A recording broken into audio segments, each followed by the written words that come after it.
और स्पिरिचुअलिटी इसमें आपकी बहुत हेल्प करती है, चक्र साधना बहुत हेल्प करती है, बाकी की स्पिरिचुअल प्रैक्टिसेस बहुत हेल्प करती हैं। तो कभी ट्राई करो, आपने कभी करके ही नहीं देखा। ये प्रैक्टिस हर एक को करनी चाहिए। आप कुछ दिन के लिए ध्यान देना, ताकि फिर इसके काम करने के स्ट्रक्चर को समझ के आप इसको अपने हिसाब से यूज़ कर पाओ। ना कुछ लॉ ऑफ अट्रैक्शन काम करेगा, ना कुछ मैनिफेस्टेशन हमारे तक गलत नॉलेज पहुँचाएगी। सक्सेस होना, किसी चीज़ में ग्रो करना, चाहे वो 5% काम ही करता है, लेकिन उस 5% से इस 95% को काबू कैसे करना है वो जानता है, लेकिन आप नहीं जानते हो। उसके बारे में आपने कभी पढ़ा हो या ना पढ़ा हो। ये बहुत अजीब साउंड करता है, पर ऐसा ही है। कैसे चीज़ें अपनी मर्ज़ी से वहाँ पहुँचाई जाती हैं, जिससे आप आसानी से हर चीज़ में जो आप चाहते हो उसमें सक्सेसफुल बन सको। किस तरह से अवचेतन में बात डाल दी जाए कि वो खुद ही मैनिफेस्ट हो जाए, आपको उसके लिए कोई ज़्यादा सोचना ना पड़े। कैसे लॉ ऑफ अट्रैक्शन उस चीज़ के लिए खुद ही काम करने लग जाए। तो किसी और के अवचेतन को भी ये यूज़ कर सकता है कि वो सब लोग जो आपके आसपास हैं उनके अवचेतन को निर्देश जाए कि वो ऐसी परिस्थितियाँ आपके आसपास बनाएं, और वो बनने लग जाएंगी।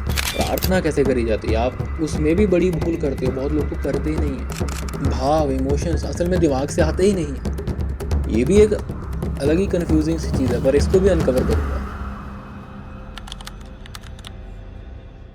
जिसने मन के बारे में नहीं जाना, वो अस्तित्व और ब्रह्मांड को जानने की कल्पना भी करने के काबिल नहीं, और ना ही वो शायद ज़िंदगी में कुछ और कर गुजरने के लिए काबिल है। सिखिज़्म के 11वें गुरु ग्रंथ साहिब जी, उनमें मन के रिलेटेड बहुत से श्लोकों में से एक श्लोक है, मन तू ज्योत स्वरूप है अपना मूल पहचान। तो सारी बेकार की धारणाएं यही ख़त्म हो जाती है। सबसे पहली सीढ़ी यही है, अपने मन को जानना।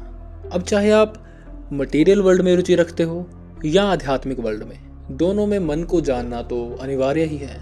ये वीडियो सेकंड एपिसोड है हमारे सीरीज़ का, जिसमें हम मन को बहुत गहराई से जानते आ रहे हैं। फर्स्ट एपिसोड का लिंक आपको डिस्क्रिप्शन में मिल जाएगा, उसको आपने नहीं देखा तो वहाँ से देख सकते हैं। असल में मन को आप कितना भी समझ लो ये कम ही लगता है, क्योंकि ये है ही बहुत विशाल। जैसे यूनिवर्स का कोई अंत नहीं, वैसे ही इसका भी कोई अंत नहीं, ये भी अनंत है। बहुत सी चीज़ें ये खुद ऑटो मोड पे करता है, बहुत सी चीज़ें ये बुद्धि से राय लेके करता है, और तीसरी भी करता है, वो करता है अपनी मन मर्जी से, जो कि आपको पता भी नहीं चलता कि वो आपके भीतर हो भी रही है। आप जाग रहे हो, आप सो रहे हो, इससे कोई लेना देना ही नहीं। आपके सोने जागने के हिसाब से ये अपने कुछ पैरामीटर्स को लॉक अनलॉक करता है, जो भी सिचुएशन हो उसके हिसाब से। बाकी सब तो 24/7 चलता ही रहता है। हाँ, ये ऑलवेज ऑन ही रहता है। तो लास्ट टाइम हमने इसका बुनियादी स्ट्रक्चर समझा था, और हम वहाँ आकर रुके थे जहाँ ये मन दो भागों में विभाजित हो जाता है, कॉन्शियस माइंड और सबकॉन्शियस माइंड। एक बार दोबारा रिक्वेस्ट करता हूँ कि फर्स्ट पार्ट बिल्कुल भी मिस मत करना, उसके बिना आप आगे की जानकारी सही से रिलेट नहीं कर पाएंगे। क्योंकि यहाँ जो जानकारियाँ दी जाती हैं वो बाकी चैनल्स की तरह सिर्फ ऊपर ही सतह की चीज़ें नहीं बताई जाती। यहाँ एक पूरी डिटेल्ड एक्चुअल कन्वर्सेशन होती है, जो कि एंड रिजल्ट तक आपको पहुँचाने में पूरी तरह से सक्षम है। So let's continue with conscious mind और सबकॉन्शियस माइंड, चेतन मन और अवचेतन मन। सो लास्टली हमने बात करी थी कि बहुत सी जानकारियां होने पर मन उसको एक ही जगह नहीं रख सकता, क्योंकि एक ही जगह रखने पर वो मिक्स होकर कुछ और ही बन जाएंगे। तो मन क्या करता है, मन खुद की ही अपनी ही पार्टीशंस बना लेता है। वो खुद ही जानकारियों के हिसाब से उसे किस हिस्से में डालना है वैसे ही वो अरेंज कर देता है। इसमें आप कुछ नहीं करते, ये सब ऑटो मोड पे होता है। जैसे हम विंडोज़ में पार्टीशंस बना लेते हैं, एक अपने पर्सनल यूज़ के लिए और एक सिस्टम और एप्लीकेशंस के डेटा के लिए और बाकी सब चीज़ों के लिए। तो अभी तक हमने जो बात करी वो हमने मन को सिर्फ मन कहकर बात करी, पर अब से ये दो भागों में विभाजित है, तो इसके जो गुण हैं वो भी अलग अलग हो चुके हैं। तो इसीलिए अब हम इसे अलग अलग नामों से जानकारी बात करेंगे। एक्चुअली अभी इस वीडियो को देखते देखते आप जिसको अपना मन समझ रहे हो वो आपका चेतन मन ही है, कॉन्शियस माइंड, और जो सबकॉन्शियस माइंड है अवचेतन मन, वो इसके बैकएंड पे काम करता है। और अवचेतन चेतन से बहुत विशाल होता है। 90 to 95% चीज़ें अवचेतन ही हैंडल करता है और बाकी का बचा हुआ चेतन मन करता है। अब चेतन मन कम चीज़ें हैंडल करता है, इसका मतलब ये नहीं कि उसकी इम्पोर्टेंस बहुत कम है, ऐसा कुछ भी नहीं है। दोनों ही एक दूसरे के बिना अधूरे हैं, क्योंकि कोई भी जानकारियाँ जो बाहर से हमारी तरफ आती हैं, हमारी ज्ञान इंद्रियों से, वो आती तो पहले चेतन में ही है, फिर वो उन्हें फिल्टर करता है, देन वो उन्हें अवचेतन में डालता है। हमारी जो बुद्धि है वो पूरी तरह से चेतन मन पर, कॉन्शियस माइंड पे असर डालती है, क्योंकि वो हर काम को सोच समझ के करता है, बुद्धि की राय लेकर करता है, लॉजिक लगाता है, क्या सही है क्या गलत है, सच झूठ का फर्क वो बुद्धि की हेल्प से करता है। लेकिन जो सबकॉन्शियस है उसके सामने बुद्धि की एक भी नहीं चलती। अगर उसने कुछ कह दिया तो वो होकर ही रहेगा। ये जो सोच सकता है वो बना भी सकता है। किसी भी चीज़ को रियलिटी में बदलने की पूरी क्षमता सबकॉन्शियस के पास बाखूबी है। बुद्धि का सबकॉन्शियस के आगे कोई जोर नहीं चलता, मानो बुद्धि उसकी गुलाम हो। जब सबकॉन्शियस में कुछ ट्रांसफ़र हो जाता है तो वो फिर होकर ही रहता है, उसको निकालना या डिलीट करना लगभग इम्पॉसिबल है। उसके डिसीजंस को आपका कॉन्शियस और आपकी बुद्धि पकड़ ही नहीं पाती। अब दोनों में कोई भी ऊपर नीचे नहीं है, दोनों के अपनी अपनी पॉजिटिव नेगेटिव साइड्स हैं जो आपको जाननी चाहिए। आई थिंक बहुत लोग जानते भी होंगे, फिर भी मैं थोड़ा सा एक्सप्लेन कर देता हूँ 1-2 मिनट। जैसे चेतन मन सिर्फ तभी काम करता है जब आप जाग रहे होते हो, लेकिन अवचेतन 24/7 सोते जागते काम करता ही रहता है। चेतन मन फैसले लेने के लिए बुद्धि की हेल्प लेता है, लेकिन अवचेतन खुद में परिपूर्ण है, उसको बुद्धि की कोई ज़रूरत नहीं। चेतन मन आपकी कही गई बातों पे अमल करता है, पूरा करना या ना करना इसके बस में नहीं, लेकिन वो बात अगर अवचेतन में चली गई तो आज नहीं तो कल समझो हो ही गई, उस पर डाउट किया ही नहीं जा सकता। चेतन मन गिनी चुनी इन्फॉर्मेशन फिल्टर करके अवचेतन के पास भेजता रहता है, लेकिन खुद अवचेतन के पास तो इन्फॉर्मेशन का भंडार है, असीमित भंडार, और वो भी बिना किसी फिल्टर के। और ये सब इन्फॉर्मेशन को जोड़ जाड़ के ये हमें सपने भी दिखाने लगता है, क्योंकि सोते टाइम ये अकेला ही एक्टिव होता है, चेतन पूरी तरह से बंद हो जाता है। और जो चेतन मन है वो हर चीज़ को एक लिमिट में ही कर सकता है, मतलब थक भी जाता है वो। लेकिन दूसरी तरफ अवचेतन का कोई और शोर ही नहीं, वो तो असीमित है, थकता ही नहीं है वो, क्योंकि 24/7 चलना है उसे, वो ऐसे ही डिज़ाइंड है। वहीं जो चेतन मन है वो समय का भी ध्यान रखता है, वो हिसाब किताब समय का मैनेज करके काम करता है। लेकिन अवचेतन को स्पेस, स्थान, टाइम की कोई भी बाउंड्रीज खुद में बांध के नहीं रख सकती, वो काल से परे कुछ भी कर और देख सकता है। चेतन मन को सीखने की ज़रूरत होती है, वो चीज़ों को सीखना पड़ता है उसको, लेकिन जो जानकारियाँ अवचेतन में चले जाती हैं उसे अलग से सीखने की ज़रूरत नहीं पड़ती। वो उनसे ही अलग अलग पैटर्न बना के, नई जानकारियाँ बना के, उनसे बहुत सी चीज़ें खुद ही सीखता जाता है। आपका खुद का उसमें कोई भी रोल नहीं है। दूसरी तरफ चेतन जो है वो आपके टारगेट्स को सेट करता है, टारगेट्स को, पर वो सेट तो कर सकता है, लेकिन उसको पूरा करने के लिए उसको सबकॉन्शियस की जो मदद है वो लेनी ही पड़ती है। और चेतन मन कई बार चीज़ों को भूल भी जाता है, और इसे उन चीज़ों को फिर याद करने के लिए कई बार अवचेतन से वो इन्फॉर्मेशन मांगनी पड़ती है। लेकिन अवचेतन वो इन्फॉर्मेशन उसको देगा या नहीं, वो उस पर डिपेंड करता है। होता है ना हमारे साथ कई बार कि हम कहते हैं कि यार अभी मेरे दिमाग में था पर याद नहीं आ रहा है मेरे को, और कई बार तो वो फिर आ जाता है याद, मतलब वो कॉन्शियस आपके सबकॉन्शियस से वो मांग रहा है डेटा, और कई बार तो वो याद आ जाता है यानी उसने डेटा दे दिया, और कई बार बहुत याद करने पर भी नहीं आता, या तो उसने एक्सेस नहीं दिया, और फिर कल या परसों कई बार फिर अचानक से बैठे वो फ्लैश होता है, फिर ट्रिगर होता है, हाँ अच्छा यार मैं उस टाइम ये याद कर रहा था, तब याद आता है। तो ऐसे ये चलता रहता है जो कम्युनिकेशन है। सो ऐसे ही बहुत सारी चीज़ें हैं जो, मतलब हज़ारों चीज़ें हैं जो सो ऑन चलती ही रहती हैं, बट अपार्ट फ्रॉम दैट भूख प्यास सोना जागना ये सब अवचेतन ही है। आपकी बॉडी में सारे फंक्शंस खुद ही हो रहे हैं, ब्लड सेल्स और हज़ारों चीज़ें अंदर काम कर रही हैं, सब अवचेतन ही है। आप किसी से बात करते हो तो बातें तो आप कॉन्शियस माइंड से कर रहे हो, लेकिन बातें करते करते कौन से एक्सप्रेशन आपके फेस पे बदलते जा रहे हैं, कैसे आपको कौन सी बात पे कैसे हाथों की मूवमेंट करनी है, ये आपको कोई नहीं सिखाता कि गुस्सा आए तो हाथ और गर्दन इस तरह से मूव करनी चाहिए। लेकिन ये सब ऑटोमेटिक होता है, क्योंकि ये हमारा अवचेतन जन्मों से जानता है, और दूसरों को देख कर भी कि वो कैसे कर रहे हैं, तो एक झटके में ये फीड कर लेता है उस चीज़ को, और फिर वैसे ही रिएक्ट करता जाता है। ये सब चीज़ें मैं क्यों बता रहा हूँ, क्योंकि आप इसको समझ पाओ कि ये काम कैसे करता है, और जब तक आप समझोगे नहीं आप इसको यूज़ नहीं कर पाओगे। ना कुछ लॉ ऑफ अट्रैक्शन काम करेगा, ना कुछ मैनिफेस्टेशन, कुछ भी जो भी इससे काम होते हैं, जो कि मोस्ट ऑफ इसी से होते हैं, स्पिरिचुअली भी और मटेरियली भी। सक्सेस होना, किसी भी चीज़ में ग्रो करना, कुछ भी, एनीथिंग, मतलब मैं एक एक चीज़ का यहाँ पे नाम तो नहीं ले सकता, मतलब हर चीज़ तकरीबन। तो सभी में सही से यूज़ करने के लिए, किस्मत को दोष ना देते हुए, अपनी गाड़ी सही ट्रैक पे चलाने के लिए हर बार ये ना आपको बोलना पड़े कि मैं वहाँ गया था या गई थी तो वो काम फेलियर हो गया, सफल नहीं हुआ, किस्मत ही ऐसी है, मेरी तो किस्मत ख़राब है, फिर इसको दोष दे दिया, उसको दोष दे दिया, समय को दोष दे दिया। ये सब अगर नहीं करना चाहते हो तो आज मेरी बातें ध्यान से सुन लो, समझ लो, इसका काम करने का तरीका समझो जो मैं बता रहा हूँ। ये सब चीज़ें बताने का मतलब ये है कि मैं आपको समझाना चाह रहा हूँ कि ये काम कैसे करता है, ताकि फिर इसके काम करने के स्ट्रक्चर को समझ के आप इसको अपने हिसाब से यूज़ कर पाओ।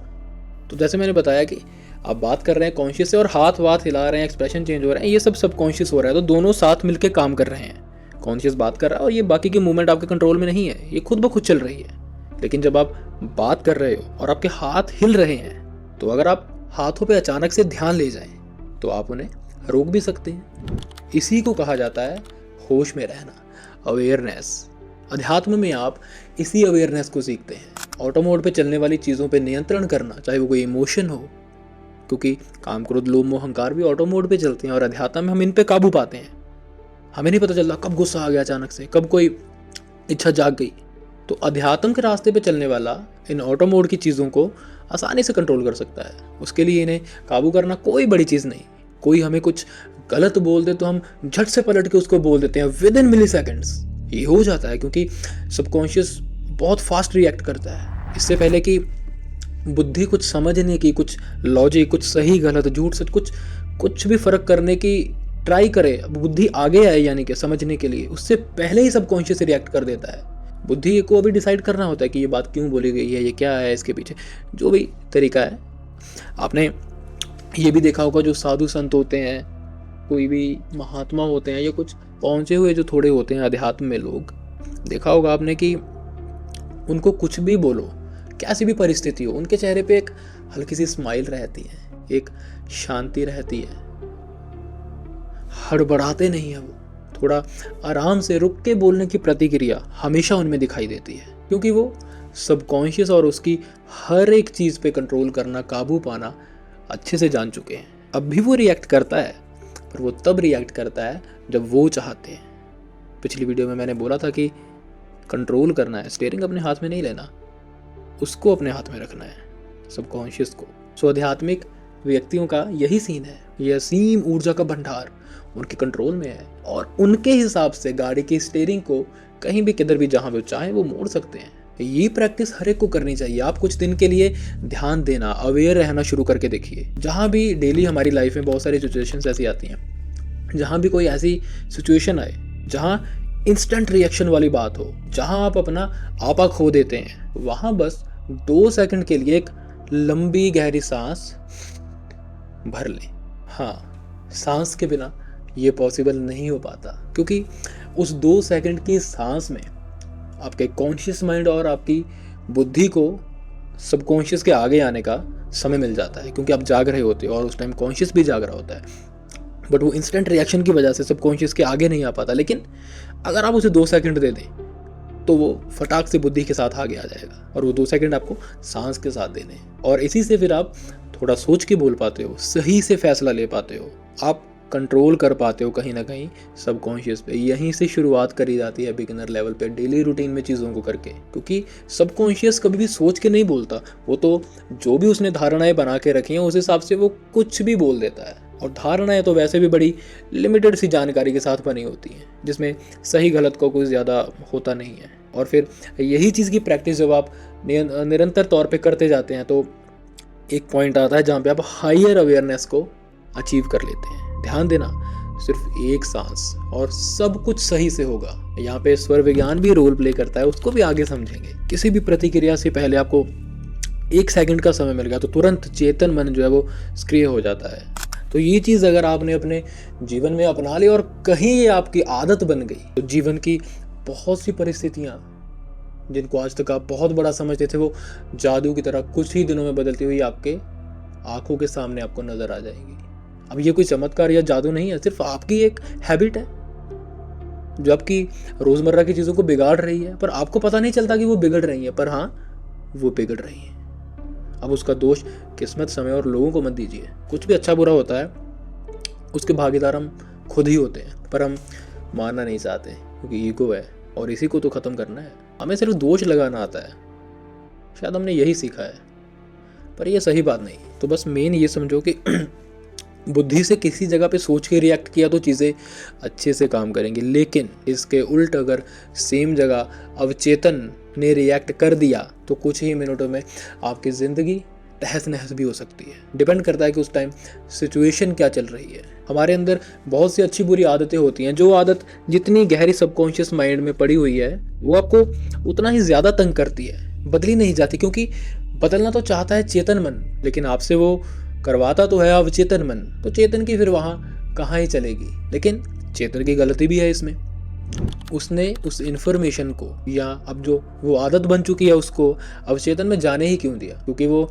अवचेतन में ही तो पैदा नहीं हुई, वो पहले चेतन में आई फिर वो अवचेतन में गई। तो अगर चेतन अपने फिल्टर का सही से यूज़ करता तो वो वहाँ जाती ही नहीं, लेकिन आप सबके फिल्टर तो ख़राब हो चुके हैं। तो सब कुछ भी अच्छा बुरा सबकॉन्शियस में जाता है और फिर वो आपकी ज़िंदगी में कुछ अलग ही चीज़ें क्रिएट कर देता है, जिसको फिर बाद में हम कोसते हैं। कुछ अच्छी चीज़ चलेगी तो अच्छा भी हो जाता है, पर वो बहुत कम जाती है। मोस्ट ऑफ लोग बुरी चीज़ों के, नेगेटिव चीज़ों के बारे में सोचते हैं और फिर वही जाती है। तो मेन चीज़ आती है कि चेतन ने भेजा ही क्यों। तो अब यहाँ से ट्विस्ट शुरू होता है। तो आगे बढ़ते हैं। यहाँ पे कुछ सेकंड का पॉज लेना चाहूँगा। एक्चुअली आपको बताना चाहता हूँ कि डेली शाम 7 से 9:30 बजे तक एक वेबिनार हमारे द्वारा कंडक्ट किया जाता है, जिसमें आपको स्पिरिचुअली और मटेरियली दोनों जगह पे कैसे ग्रो करके बैलेंस करके चलना है वो सब सिखाया बताया जाता है। ये स्क्रीन पर दिख रही चीज़ों में जहाँ लोग आज की डेट में लोगों से हज़ारों रुपीस चार्ज कर रहे हैं, वो चीज़ें एक्चुअली में बेस पे कैसे काम करती हैं, कैसे करी जाती हैं, वो 2 से 3 घंटे के जो वर्कशॉप है उसमें आपको समझा दिया जाता है। तो ये हर एक के लिए बहुत ज़रूरी है, तो इसे ऑप्शनल मत बनाना, करना ज़रूर। आपको डिफरेंस वेबिनार के बाद से ही पता चल जाएगा। और इसके बाद स्पिरिचुअली जो लोग जाना चाहते हैं वो तो बहुत ग्रो करने वाले हैं, क्योंकि उनको एक्चुअल विज़न और वे मिल जाएगा कैसे स्टार्ट किया जाता है, क्या चीज़ है। और बहुत सारे कन्फ्यूज़न जो आपके होते हैं नॉर्मल पर्सन के, जो स्टार्ट भी करता है या जो मिड में भी है, इंटरमीडिएट भी है, उसकी बहुत सारी चीज़ें क्लियर हो जाएंगी। ऑलमोस्ट उसको एक क्लियर विज़न तो पता चल जाएगा कि कहाँ जाना है, क्या सिस्टम है, कैसे ये सब कुछ हो रहा है और हमें क्या करना है और एक्चुअल तरीका क्या है। इधर उधर हज़ारों टेक्निक्स और चीज़ों में घुसकर आप कंफ्यूज क्यों हुए हो, क्या एक वे पॉइंट है जो सबसे बाहर निकाल देगा, तो वो सब तो पता चलेगा ही। लेकिन इसके साथ आपकी मटेरियल लाइफ भी बहुत ज़्यादा ग्रो करने वाली है, क्योंकि मेरा मानना ये है और मैं यही सिखाता भी हूँ कि बैलेंस करके चलना है, त्यागना कुछ नहीं है, हमेशा से यही कहता आया हूँ। तो मटेरियल लाइफ भी उतनी ही ज़रूरी है। अगर मटेरियल लाइफ नहीं बढ़ेगी तो स्पिरिचुअली भी आगे नहीं बढ़ पाओगे, क्योंकि घर परिवार को छोड़ के कोई भी शायद स्पिरिचुअलिटी में नहीं जाना चाहता, और जाना भी नहीं है, वो तरीका ही नहीं है। तो अपनी पढ़ाई, अपना जॉब, अपना करियर, अपनी स्किल, अपनी लाइफ, लग्जरियस लाइफ, कुछ भी जो भी है उसको साथ में ग्रो करते हुए कैसे वहाँ तक भी पहुँचना है जो आपके पास अभी नहीं है, और उसके साथ स्पिरिचुअली भी ग्रो करना है। क्योंकि मैं हमेशा कहता हूँ कि स्पिरिचुअल वर्ल्ड से ही मटेरियल वर्ल्ड ग्रो होता है, ये कभी मत भूलना। वहाँ से ही सब कंट्रोल हो रहा है, तो वहाँ जाए बिना आप यहाँ कुछ नहीं कर सकते। तो ये सबके लिए बहुत ज़रूरी है। डिस्क्रिप्शन के लिंक से आप वेबिनार को ज्वाइन कर सकते हैं। तो आगे बढ़ते हैं अपने टॉपिक की ओर। तो अब तक हमें ये तो पता चल गया कि अवचेतन से कुछ भी किया जा पाना संभव है, लेकिन अगर वो हमारे काबू में है तो। लेकिन इस बेलगाम घोड़े को जो इधर उधर भागता रहता है, इसको कंट्रोल में लाएं तो लाएं कैसे। तो इसमें आपकी मदद करता है फिर आपका ही चेतन मन, क्योंकि चेतन मन की सबसे बड़ी ताकत यही है कि वो अपने फिल्टर का इस्तेमाल यूज़ अच्छे से करे, और जो वो चाहता है वही अवचेतन तक जाए, वही सबकॉन्शियस तक जाए। अवचेतन मन चेतन के इस कार्य में कोई हस्तक्षेप नहीं कर सकता, उसके पास ये करने की बाय डिफ़ॉल्ट कोई परमिशन ही नहीं है। और यही चेतन की फिर ताकत है। चाहे वो 5% काम ही करता है, लेकिन उस 5% से इस 95% को काबू कैसे करना है वो जानता है, लेकिन आप नहीं जानते हो, क्योंकि आपने फिल्टर ख़राब कर रखा है अपना। कुछ भी भेज रहे हो अवचेतन में। पर एक्चुअल पंगा तो फिर यही है कि 99% लोगों का जो चेतन मन है वो अपनी इस सबसे बड़ी शक्ति से अवगत ही नहीं है, उसको इस्तेमाल करना आता ही नहीं। और ये तब तक हो भी नहीं पाएगा जब तक कि आपकी इच्छा शक्ति यानी विल पावर बहुत ज़्यादा प्रबल ना हो जाए। असल में होता क्या है, जब हम कोई चीज़ नई सीखना शुरू करते हैं, वो कुछ भी हो सकता है, जैसे ड्राइविंग, स्विमिंग, साइकिलिंग, कुछ भी, कोई कंप्यूटर कोर्स, कुछ भी, तब वो सब कॉन्शियस माइंड से ही हो रहा होता है, चेतन मन से ही हो रहा होता है, वही सीखता है। तब अवचेतन कुछ नहीं कर रहा होता, उसको उस चीज़ से कोई लेना देना नहीं होता, उसको पता ही नहीं होता कि आप ये कुछ कर भी रहे हो ऐसा। वो सब कुछ एक साइड चल रहा होता है चेतन में, कॉन्शियस में। लेकिन जैसे ही हम उस चीज़ को काफ़ी हद तक सीख जाते हैं तो चेतन को वो सारी इन्फॉर्मेशन फिर अवचेतन को देनी पड़ती है, क्योंकि फिर ही वो चीज़ें ऑटो मोड पे चलेंगी ना। चेतन तो ऑटो मोड पे नहीं चला सकता, अवचेतन को ही ऑटो मोड चीज़ें चलाने के लिए वो इन्फॉर्मेशन अवचेतन को ही देनी पड़ेगी, क्योंकि चेतन जब तक चलाएगा वो मैनुअली चलाएगा, और मैनुअली अगर वो वही चलाता रहेगा तो फिर वो नया कब सीखेगा, कुछ नया कुछ भी कब करेगा। तो वो कुछ हद तक सीखने के बाद जब आप सीख जाओ कुछ महीने या दिनों में, चीज़ पे डिपेंड करता है, वो फिर इन्फॉर्मेशन ऑटो मोड पे डालने के लिए सब कॉन्शियस के पास ट्रांसफ़र कर दी जाती है कॉन्शियस के द्वारा। जैसे हम ड्राइविंग करनी सीखते हैं तो शुरू में जब सीखते हैं तो कॉन्शियस चल रहा होता है, सीख रहा होता है, तो हम बुद्धि से राय लेके, क्योंकि बुद्धि चेतन इकट्ठे चलते हैं, तो बुद्धि से राय लेके हम बड़ा सावधानी से क्लच, गियर, ब्रेक पे पैर रख के करते हैं, शिफ्ट करते हैं गियर को बड़ा ध्यान से, कब क्लच दबाना है, कब ब्रेक दबानी है, कब एक्सीलरेट करना है, कब गियर शिफ्ट करना है, वो बड़ा सोच समझ के करते हैं हम। ऐसे ही बाकी चीज़ों में, साइकिलिंग, स्विमिंग, हर चीज़ में। लेकिन बाद में क्या होता है, जब आप सीख जाते हो तो आप बातें करते हुए, गाने गाते हुए हज़ारों किलोमीटर कब तय कर लेते हो आपको पता तक भी नहीं चलता, क्योंकि अब जानकारी ट्रांसफ़र हो चुकी है। अब चेतन मन उस इन्फॉर्मेशन में जो ट्रांसफ़र हो चुकी है उसमें कुछ ऐड तो कर सकता है, लेकिन कुछ डिलीट नहीं कर सकता। वो परमिशन अब इसके पास नहीं रही। अब अगर ये कुछ डिलीट करना चाहता है तो इसको उसे सीखना ही नहीं चाहिए था। तब इसकी बुद्धि कहाँ पर थी? इसका मतलब ये अवेयर नहीं था। अब तो जो हो गया सो हो गया। इसी तरह इस मामले में सबकॉन्शियस रिएक्ट करता है।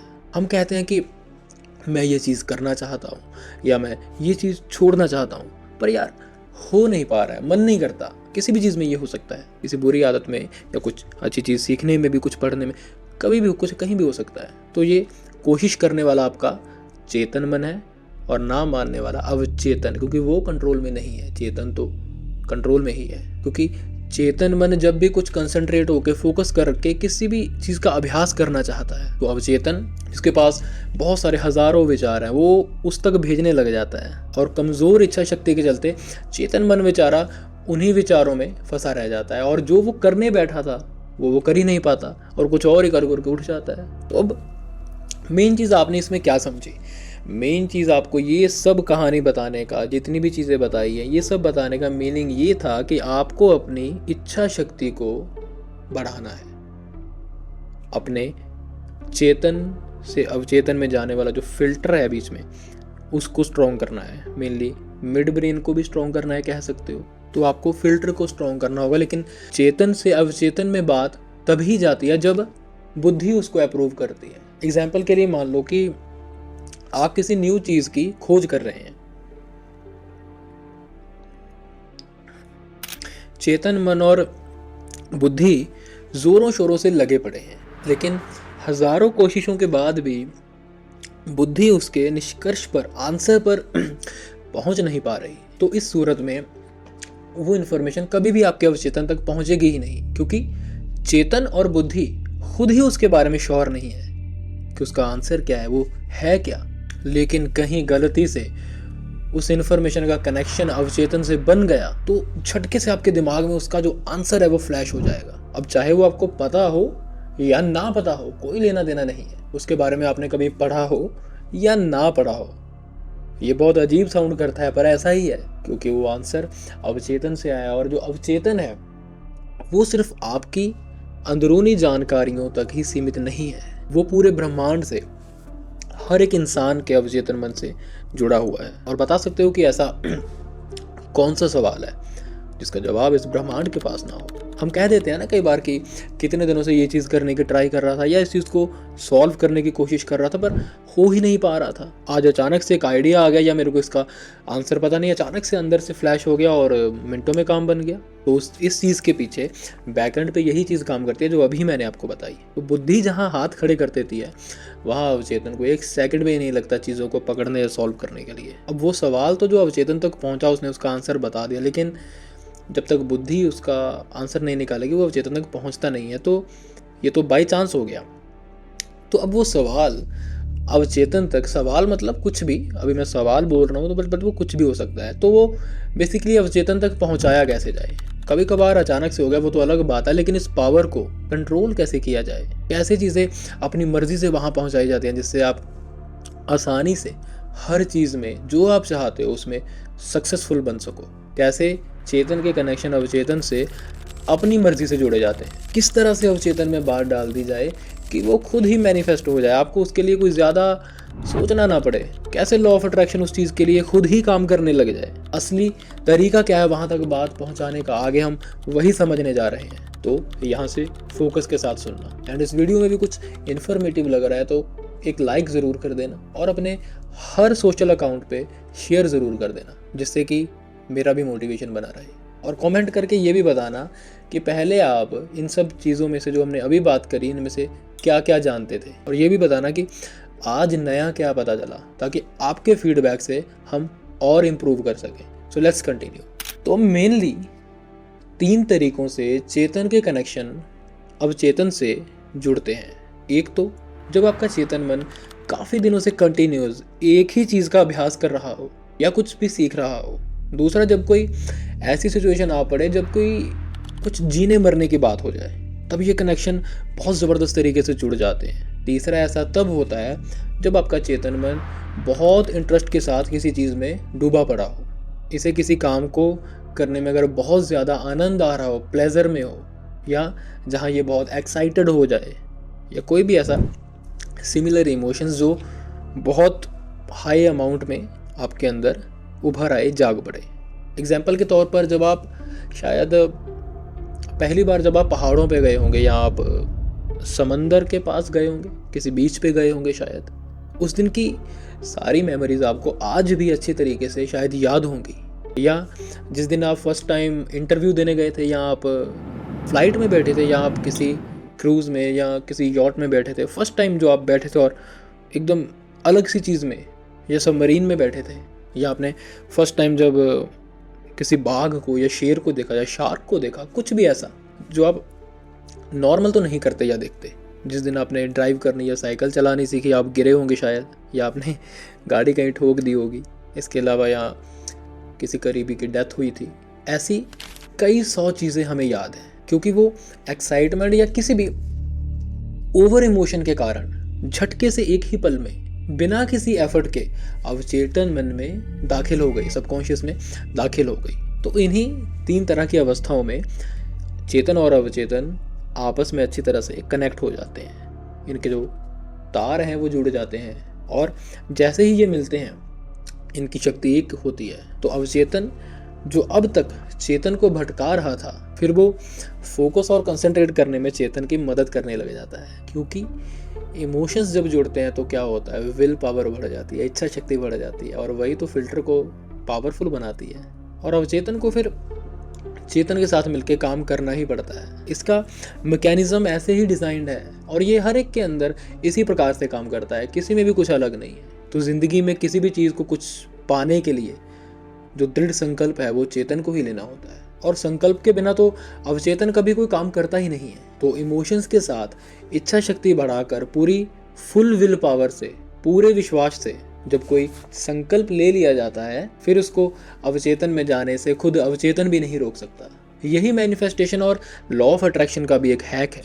आप शुरुआत किसी छोटी चीज़ से कर सकते हैं, कोई ऐसी चीज़ जिसमें आपको बहुत आनंद आए, देखना कैसे फिर वो रियलिटी बनाकर अवचेतन के द्वारा कुछ ही दिनों में आपके सामने खड़ी कर दी जाएगी। पर बशर्ते आपको उसमें आनंद आना चाहिए, वाइब्रेशंस हाई होनी चाहिए, और वो तभी आएगा जब दृढ़ संकल्प होगा और इच्छा शक्ति मजबूत होगी। क्योंकि चेतन को बस एक बार लक्ष्य पक्का करना है कि हाँ मुझे यही करना है, ये नहीं तो कुछ और भी नहीं, नो अदर ऑप्शंस। ऐसा संकल्प लेते ही चेतन का काम तो मोस्ट ऑफ कम हो जाता है, कब बिल्कुल 2-4% रह जाता है चेतन का काम, बाकी तो सब अवचेतन खुद ही हैंडल कर लेता है। फिर अवचेतन उसे पूरा करने के लिए 24 आवर 24 घंटे आपके सोते जागते उसी संकल्प को कैसे रियलिटी बनाना है उसमें जुट जाता है। ये हर जगह से रास्ते खोज लेता है। आपको यकीन नहीं होगा, आपके संकल्प को पूरा करने के लिए अगर इससे खुद से आपके आसपास परिस्थितियां या आपके अंदर परिस्थितियां नहीं बनाई जा रही, तो ये उस संकल्प और उस चीज और उस परिस्थिति के अनुकूल और दूसरे लोगों के अवचेतन मन को निर्देश देकर भी चीजों को, परिस्थितियों को बदलने का काम करने लग जाता है, ताकि वो आपके अनुकूल हो पाए। क्योंकि हर एक का अवचेतन मन दूसरे के अवचेतन से जुड़ा ही हुआ है। ये इंटरनेट की तरह है, तो जरूरत पड़ने पर ये ऑटो मोड पर ही दूसरे लोगों के अवचेतन से आपके संकल्प के अकॉर्डिंग जानकारियां निकाल कर आप तक पहुंचा सकता है। और दूसरों के अवचेतन मन को सेम परिस्थिति कैसे आपके अनुकूल बनानी है, तो किसी और के अवचेतन को भी ये यूज कर सकता है कि वो सब लोग जो आपके आसपास हैं उनके अवचेतन को निर्देश जाए कि वो ऐसी परिस्थितियां आपके आसपास बनाएं, और वो बनने लग जाएंगी। आप इसमें कुछ नहीं कर रहे, आपने तो एक बार डाल दिया, अब वो खुद ही उस पर एक्शन कर रहा है। कहीं देखी है ऐसी आर्टिफिशियल इंटेलिजेंस? ये सिर्फ आपके अंदर ही हो सकती है, कहीं बाहर नहीं। हम ऐसी इंटेलिजेंस कभी नहीं बना सकते शायद। वो कहते हैं ना कि शिद्दत से चाहने पे सारी कायनात उसको आप तक पहुंचाने में लग जाती है। तो शिद्दत तो आपका दृढ़ संकल्प है जो आपने लेना है, बाकी का कायनात और बाकी चीज़ों को संभालने का काम तो अवचेतन खुद ही कर लेगा। उसमें आपको कुछ भी नहीं करना है। देखिए तो सही कितना आसान है ये, बस अपनी कुछ चीज़ों को सुधारना है, और ये कैसे आपके साथ मिलकर नई नई रचनाओं को जादुई तरीके से परिपूर्ण कर देता है। सोचिए, आपको जिंदगी में कभी किसी चीज़ की शिकायत नहीं करनी पड़ेगी, कभी कोई नेगेटिविटी आपके आसपास नहीं मंडराएगी। जो सोचोगे वही कर डालोगे, क्योंकि पहले जो आपकी ही ऊर्जा हजारों जगह पे बटी हुई थी, आपने उसको केंद्रित करके एक ही संकल्प की ओर लगा दिया। ये सब कुछ कहीं बाहर से नहीं हुआ, आपने खुद ही किया। बस कुछ चीज़ों को अपने अंदर बदला और ये हो गया। ये बहुत आसान है वाकई। तो एक बार सोच के देखो कि भगवान ने कितनी बड़ी पावर, ताकत आपके ही अंदर, आपके ही हाथों में दे के रखी है। बस उसको यूज़ करने के लिए आपको उसके काबिल बनना है, जो कि बहुत ज़्यादा मुश्किल नहीं है अगर आपको सही तरीके पता है, जो कि अभी आपको पता चल ही चुके हैं। अगर आपने उन पे अमल कर लिया तो सिर्फ सुनने मात्र से तो कुछ नहीं होगा। आगे किसी को ज्ञान दे सकते हैं कि हाँ ये ऐसे ऐसे होता है, पर अगर इम्प्लीमेंट नहीं किया तो फिर सुनने का कोई फ़ायदा नहीं है। इससे किसी और का फ़ायदा नहीं होगा, आप ही का फ़ायदा होगा, और वो भी कितनी आसानी से। पता नहीं कितनी ही चीज़ों से आप जूझते हो अपनी लाइफ को ठीक करने के लिए, और ये चीज़ आपके पास पड़ी है, इसका तो कभी इस्तेमाल ही नहीं किया। अब चेतन में जानकारियाँ भेजो, वहीं से चीज़ें शुरू होंगी। और स्पिरिचुअलिटी इसमें आपकी बहुत हेल्प करती है, चक्र साधना बहुत हेल्प करती है, बाकी की स्पिरिचुअल प्रैक्टिसेस बहुत हेल्प करती हैं। तो कभी ट्राई करो, आपने कभी करके ही नहीं देखा। गीता रचने के बाद भी कृष्ण अर्जुन को भीष्म पितामह के पास भेजते हैं दृढ़ इच्छा शक्ति का ज्ञान लेने, क्योंकि कृष्ण अर्जुन को कहते हैं कि बिना प्रबल इच्छा शक्ति के गीता पर अमल करना भी असंभव है। तो सारा खेल इच्छा शक्ति का ही है, विल पावर का ही है। तो नेक्स्ट एपिसोड में हम इच्छा शक्ति को और भी गहराई से समझेंगे और जानेंगे कि कैसे आसानी से इसको हासिल किया जा सकता है। ये नामुमकिन सी और मुश्किल सी लगने वाली चीज़ें असल में बड़ी ही आसान है। बस हमारे अवचेतन में ये धारणा बनी हुई है कि ये बड़ी मुश्किल है, पर ये है नहीं। और आपकी इसी बनी हुई धारणा को तो मुझे तोड़ना है। हम नेक्स्ट एपिसोड में ये भी जानेंगे कि प्रार्थना कैसे करी जाती है। आप उसमें भी बड़ी भूल करते हो, बहुत लोग तो करते ही नहीं है। प्रार्थना एक बहुत पावरफुल चीज़ है, लेकिन अगर आपको करनी है, जैसे आप आसपास देखते हो लोगों को करते हुए, वो तो बहुत गलत तरीका है, उससे कुछ नहीं होता है। अगर सही तरीके से प्रार्थना कर ली जाए कहीं, तो उसकी तो रीस ही नहीं है। मतलब मैनिफेस्टेशन और लॉ ऑफ अट्रैक्शन भी उसके सामने तो फेल है शायद। वो इतनी पावरफुल चीज़ है, लेकिन सही तरीके यूट्यूब पे तो मुझे नहीं मिले। हाँ, जो मेरी प्रैक्टिकल नॉलेज है उसके बेसिस पे मैं नेक्स्ट एपिसोड्स में आपको ज़रूर बताऊंगा। क्योंकि अगर सही तरीके से प्रार्थना कर दी जाए तो दिव्य शक्तियाँ डायरेक्ट आपके संपर्क में आकर चीज़ों को बदल सकती हैं, जिसके लिए आप प्रार्थना कर रहे हो। लेकिन कुछ लोग कहेंगे कि मैं तो प्रार्थना बहुत करता हूँ, आप सालों से प्रार्थना कर रहे हो, लेकिन ऐसे पल भर में तो कुछ भी कभी बदला नहीं। शायद किसी का बदला भी हो, तो मैंने बताया ना कि हमारा तरीका गलत है। जैसे हम कॉन्शियस सबकॉन्शियस को इसके पहले किसी और ही तरीके से जानते थे, पर अब हमारा नज़रिया बदला। तो इसी तरह से प्रार्थना को लेकर भी और बहुत सी चीज़ों को लेकर है जो हम आगे आगे step by step one by one uncover करते जाएंगे। हज़ारों चीज़ें हैं जो बहुत अच्छी हैं, बहुत पावरफुल हैं, बहुत सही से काम करती हैं, पर हमारे तक गलत नॉलेज पहुंचाई गई और हमने उन्हें यूज़ किया, फिर वो उन्होंने काम नहीं किया तो हमने उस चीज़ को ही निगलेक्ट कर दिया या ब्लेम कर दिया कि ये नहीं होता है ऐसे। पर आज से ऐसा नहीं होगा। जैसे जैसे एक एक वीडियो में सही तरीके पता चलते जाएंगे तो आप चीज़ों को मानते भी जाएंगे, इस्तेमाल भी करेंगे और ज़िंदगी को अपने सामने बदलता हुआ देखेंगे भी। और यहीं पे आके अगर आपका मन हुआ तो कमेंट भी करेंगे। इसके अलावा कैसे हार्ट चक्र हमारे माइंड और ब्रेन को मैनिपुलेट करता है और हमारे भाव इमोशंस असल में दिमाग से आते ही नहीं है, ये भी एक अलग ही कन्फ्यूजिंग सी चीज़ है, पर इसको भी अनकवर करूँगा। और इसके अलावा बहुत कुछ, जैसे आप असल में क्या हो, शरीर तो आप हो नहीं, क्योंकि शरीर को तो दिमाग और मन चला रहा है। तो क्या आप दिमाग हो या मन हो या वो भी नहीं हो? तो आप कहाँ रहते हो? अगर सब कुछ ब्रेन के ही अंदर हो रहा है तो आप यहाँ क्यों मौजूद हैं? आपका सूक्ष्म यहाँ क्यों मौजूद है? ऐसे ही बहुत से सवालों के जवाब आपको प्रैक्टिकल तरीके से one by one her episode में मिलते जाएंगे। तो स्पिरिट एसेंट के साथ जुड़े रहना, सब्सक्राइब करके रखना और कंटेंट पसंद आया तो लाइक और शेयर करना मत भूलना। उसी से हमें काम करने में एनर्जी मिलती है। Thank you so much. See you in next episode.